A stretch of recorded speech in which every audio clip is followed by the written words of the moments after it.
The Cape, a compelling short story made up of 132 bone-chilling pages. This hardcover comic book collects all the issues that follow the main protagonist, Eric. Good evening, Hollowed Souls. Welcome to tonight's terrifying comic book review. I'm your host, Mr. Horrifying. The Cape is written by Joe Hill and Jason Ciamarella, I know I butchered his name, and brought to life on paperwork by Zach Howard. Fun fact, Joe Hill is the son of Stephen King, aka the King of Horror. They say that the apple doesn't fall far from the tree. In this case, they couldn't be closer to the truth. Joe Hill is the mastermind behind Lock and Key, The Wraith, and Horns. He's very familiar with the comic book platform. The story starts out very sweet, showing the love between two brothers. It soon turns horrifying. Eric was an 8-year-old boy that loved his cape. He refused to take it off. One day, a tragic accident occurred and he woke up in the hospital. His mother took the cape away because he believed that it could make him fly. Fast forward a few years and Eric's a grown-ass adult. He drinks beer, plays video games, and is a very unproductive member of society. He finds his cape, puts it on, and realizes that it can make him fly. The story gets very brutal from that point on as he exacts revenge on everyone who has wronged him in the past. I found the cape to be very intriguing. There are some really disturbing moments that occur that will keep you deep in thought long after the story ends.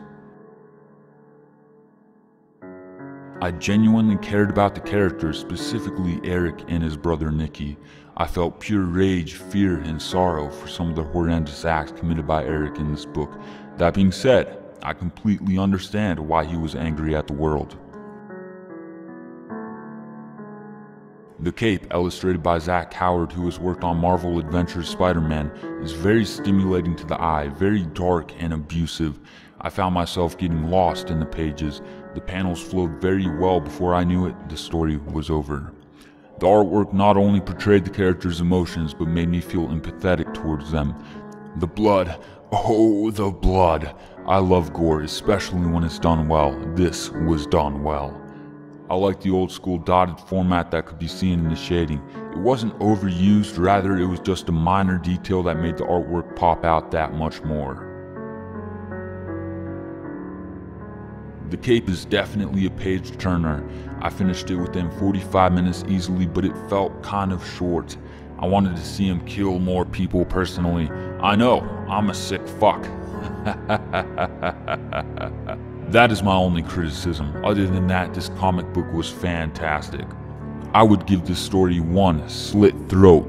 It comes highly recommended. You can find it for $17.50 on Amazon if you are interested. Well, Hollowed Souls, that is it for tonight's video. If you like it, then like it. And if you want to see more, then you better subscribe.